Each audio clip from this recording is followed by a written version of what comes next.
ओम साई राम। श्री साईं सच्चरित्र अध्याय 3।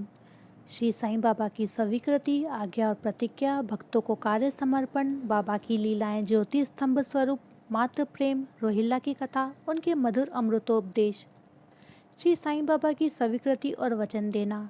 जैसा कि गत अध्याय में वर्णन किया जा चुका है, बाबा ने सच्चरित्र लिखने की अनुमति देते हुए कहा कि सच्चरित्र लेखन के लिए मेरी पूर्ण अनुमति है। तुम अपना मन स्थिर कर मेरे वचनों में श्रद्धा रखो और निर्भय होकर कर्तव्य पालन करते रहो। यदि मेरी लीलाएं लिखी गई तो अविद्या का नाश होगा तथा ध्यान व भक्तिपूर्वक श्रवण करने से दैहिक बुद्धि नष्ट होकर भक्ति और प्रेम की तीव्र लहर प्रभावित होगी, और जो इन लीलाओं की अधिक गहराई तक खोज करेगा उसे ज्ञान रूपी अमूल्य रत्न की प्राप्ति हो जाएगी। इन वचनों को सुनकर हेमांड पंत को अति हर्ष हुआ और वे निर्भय हो गए। उन्हें दृढ़ विश्वास हो गया कि अब कार्य अवश्य ही सफल होगा। बाबा ने श्यामा की ओर दृष्टिपात कर कहा, जो प्रेम पूर्वक मेरा नाम स्मरण करेगा मैं उसकी समस्त इच्छाएं पूर्ण कर दूंगा। उसकी भक्ति में उत्तरोत्तर वृद्धि होगी। जो मेरे चरित्र और कृत्यों का श्रद्धापूर्वक गायन करेगा उसकी मैं हर प्रकार से सदैव सहायता करूंगा। जो भक्तगण हृदय और प्राणों से मुझे चाहते हैं उन्हें मेरी कथाएं श्रवण कर स्वभावतः प्रसन्नता होगी।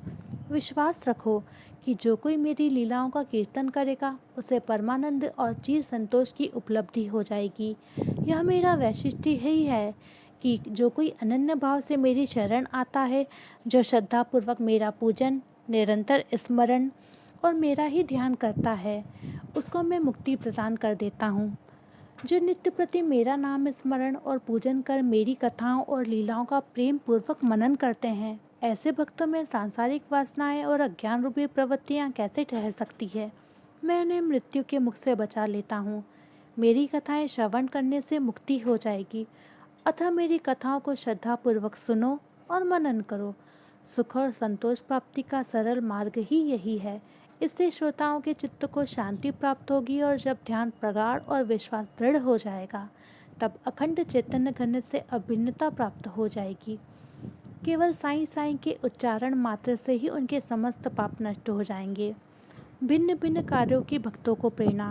भगवान अपने किसी भक्तों को मंदिर, मठ, किसी को नदी के तीर पर घाट बनवाने, किसी को तीर्थ पर्यटन करने और किसी को भगवत कीर्तन करने एवं भिन्न भिन्न कार्य करने की प्रेरणा देते हैं। परंतु उन्होंने मुझे साईं सच्चरित्र लेखन की प्रेरणा की। किसी भी विद्या का पूर्ण ज्ञान न होने के कारण मैं इस कार्य के लिए सर्वथा अयोग्य था। अतः मुझे इस दुष्कर कार्य का दुस्साहस क्यों करना चाहिए। श्री साईं महाराज की यथार्थ जीवनी का वर्णन करने का सामर्थ्य किसे है। उनकी कृपा मात्र से ही कार्य संपूर्ण होना संभव है। इसलिए जब मैंने लेखन प्रारंभ किया तो बाबा ने मेरा अह नष्ट कर दिया और उन्होंने स्वयं अपना चरित्र रचा। अतः इस चरित्र का श्रेय उन्हीं को है, मुझे नहीं। जन्मतः ब्राह्मण होते हुए भी मैं दिव्य चक्षु विहीन था, अतः साईं सच्चरित्र लिखने में सर्वथा अयोग्य था। परंतु श्री हरि कृपा से क्या संभव नहीं है। मूक भी वाचाल हो जाता है और पंगु भी गिरिवर चढ़ जाता है। अपनी इच्छा अनुसार कार्य पूर्ण कराने की युक्ति वे ही जाने। हारमोनियम और बंसी को यह आभास कहाँ है कि ध्वनि कैसे प्रसारित हो रही है। इसका ज्ञान तो वादक को ही है। चंद्रकांत मणि की उत्पत्ति और ज्वार भाटे का रहस्य मणि अथवा उद्धति नहीं, वरन शशि कलाओं के घटने बढ़ने में ही निहित है। बाबा का चरित्र ज्योति स्तंभ स्वरूप। समुद्र में अनेक स्थानों पर ज्योति स्तंभ इसलिए बनाए जाते हैं जिससे नाविक चट्टानों और दुर्घटनाओं से बच जाए और जहाज को कोई हानि न पहुंचे। इस भावसागर में श्री साईं बाबा का चरित्र ठीक उपयुक्त भांति ही उपयोगी है। वह अमृत से भी अति मधुर और सांसारिक पथ को सुगम बनाने वाला है। जब वह कानों के द्वारा हृदय में प्रवेश करता है तब दैहिक बुद्धि नष्ट हो जाती है और हृदय में एकत्रित करने से समस्त कुशंकाएं लोप हो जाती है। अहंकार का विनाश हो जाता है तथा बौद्धिक आवरण लुप्त होकर ज्ञान प्रकट हो जाता है। बाबा की विशुद्ध कीर्ति का वर्णन निष्ठापूर्वक श्रवण करने से भक्तों के पाप नष्ट होंगे। अतः यह मोक्ष प्राप्ति का भी सरल साधन है। सतयुग में क्षम तथा दम, त्रेता में त्याग, द्वापर में पूजन और कलयुग में भगवत कीर्तन ही मोक्ष का साधन है। यह अंतिम साधन चारों वर्णों के लोगों को साध्य भी है।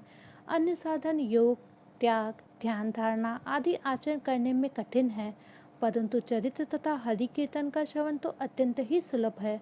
केवल उन पर ध्यान देने की ही आवश्यकता है।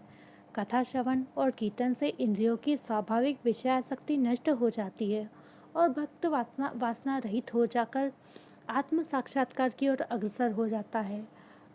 इसी फल को प्रदान करने के हेतु उन्होंने सच्चरित्र की रचना कराई। भक्तगण अब सरलतापूर्वक चरित्र का अवलोकन करें और साथ ही साथ उनके मनोहर स्वरूप का ध्यान कर गुरु और भगवत भक्ति के अधिकारी बने तथा निष्काम होकर आत्म साक्षात्कार को प्राप्त हों। श्री साईं सच्चरित्र का सफलतापूर्वक संपूर्ण होना या साईं महिमा ही समझे, हमें तो केवल एक निमित्त मात्र ही बनाया गया है। मातृ प्रेम। गाय का अपने बछड़े पर प्रेम सर्वविदित है। उसके स्तन सदैव दुग्ध से पूर्ण रहते हैं और जब भूखा बछड़ा स्तन की ओर दौड़कर आता है तो दुग्ध की द्वारा स्वतः ही प्रभावित होने लगती है। उसी प्रकार माता भी अपने बच्चे की आवश्यकता का पहले से ही ध्यान रखती है और ठीक समय पर स्तनपान कराती है और बालक का श्रृंगार उत्तम ढंग से करती है, परंतु बालक को इसका कोई भान नहीं होता। बालक के सुंदर श्रृंगारादि को देखकर माता के हर्ष का पारावार नहीं रहता। माता का प्रेम विचित्र, असाधारण और निस्वार्थ है, जिसकी कोई उपमा नहीं है। ठीक इसी प्रकार सद्गुरु का प्रेम अपने शिष्य पर होता है।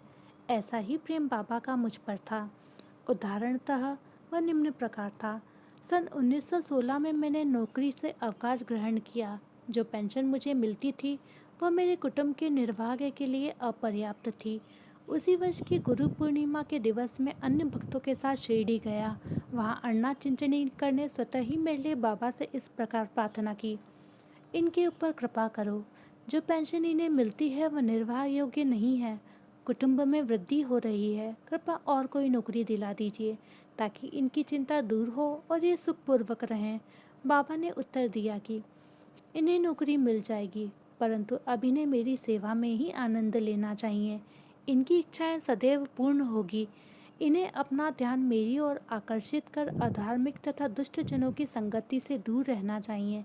इन्हें सबसे दया और नम्रता का बर्ताव और अंतःकरण से मेरी उपासना करनी चाहिए। यदि इस प्रकार आचरण कर सके तो नित्यानंद के अधिकारी हो जाएंगे। रोहिला की कथा। यह कथा श्री साईं बाबा के समस्त प्राणियों पर समान प्रेम की सूचक है। एक समय रोहिला जाति का एक मनुष्य शिरडी में आया। वह ऊंचा, पूरा, सुदृढ़ और सुगठित शरीर का था। बाबा के प्रेम से मुग्ध होकर वह शिरडी में ही रहने लगा। वह आठों प्रहर अपनी उच्च और कर्कश आवाज में कुरान शरीफ के कलमे पढ़ता और अल्लाह अकबर के नारे लगाता था। शिरडी के अधिकांश लोग खेतों में दिन भर काम करने के पश्चात जब रात्रि में घर लौटते तो रोहिल्ला की कर्कश पुकारें उनका स्वागत करती थी। इस कारण उन्हें रात्रि में विश्राम न मिलता था, जिससे वे अधिक कष्ट और असुविधा का अनुभव करने लगे। कई दिनों तक तो वे मौन रहे, परंतु जब कष्ट असहनीय हो गया तब उन्होंने बाबा के समीप जाकर रोहिला को मनाकर इस उत्पात को रोकने की प्रार्थना की। बाबा ने उन लोगों की इस प्रार्थना पर ध्यान न दिया। इसके विपरीत गांव वालों को आड़े हाथों लेते हुए बोले कि वे अपने कार्य पर ही ध्यान दें, रोहिला की ओर ध्यान न दें। बाबा ने उनसे कहा कि रोहिला की पत्नी बुरे स्वभाव की है और वह रोहिला को तथा मुझे अधिक कष्ट पहुंचाती है, परंतु वह उसके कलमों के समक्ष उपस्थित होने का साहस करने में असमर्थ है और इसी कारण वह शांति और सुख में है। यथार्थ में रोहिला की कोई पत्नी न थी। बाबा का संकेत केवल कुविचार की ओर था। अन्य विषयों की उपेक्षा बाबा प्रार्थना और ईश आराधना को महत्व देते थे। अतः उन्होंने रोहिला के पक्ष का समर्थन कर ग्रामवासियों को शांतिपूर्वक थोड़े समय तक उत्पात सहन करने का परामर्श दिया। बाबा के मधुर अमृतोपदेश।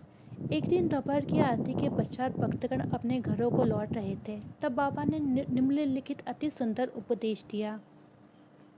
तुम चाहे कहीं भी रहो, जो इच्छा हो सो करो, परंतु यह सदैव स्मरण रखो कि जो कुछ तुम करते हो वह सब मुझे ज्ञात है।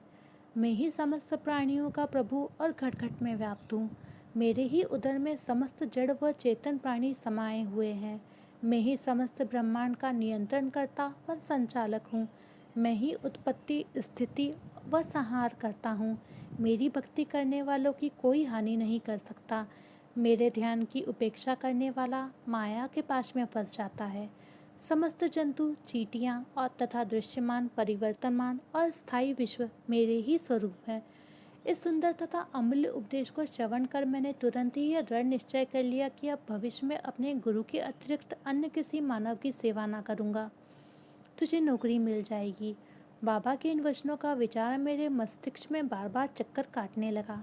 मुझे विचार आने लगा, क्या सचमुच ऐसा घटित होगा? भविष्य की घटनाओं से स्पष्ट है कि बाबा के वचन सत्य निकले और मुझे अल्पकाल के लिए नौकरी मिल गई। इसके पश्चात मैं स्वतंत्र होकर एक चित्त से जीवन पर्यंत बाबा की ही सेवा करता रहा। इस अध्याय को समाप्त करने से पूर्व मेरी पाठकों से विनम्र प्रार्थना है कि वे समस्त बाधाएं जैसे आलस्य, निद्रा, मन की चंचलता व इंद्रिय आसक्ति दूर कर और एक चित्त होकर अपना ध्यान बाबा की लीलाओं की ओर दें और स्वाभाविक प्रेम निर्माण कर भक्ति रहस्य को जानें तथा अन्य साधनाओं में व्यर्थ श्रमित न हो। उन्हें केवल एक ही सुगम उपाय का पालन करना चाहिए और वह है श्री साईं लीलाओं का श्रवण। इससे उनका अज्ञान नष्ट होकर मोक्ष का द्वार खुल जाएगा। जिस प्रकार अनेक स्थानों में भ्रमण करते हुए भी लोभी पुरुष अपने गड़े हुए धन के लिए सतत चिंतित रहता है, उसी प्रकार श्री साईं को अपने हृदय में धारण करो। अगले अध्याय में श्री साईं बाबा के शिरडी आगमन का वर्णन होगा। श्री सद्गुरु साईनाथा समर्पणस्तु। शुभम भवतु। अध्याय 3 समाप्त। ओम साई राम।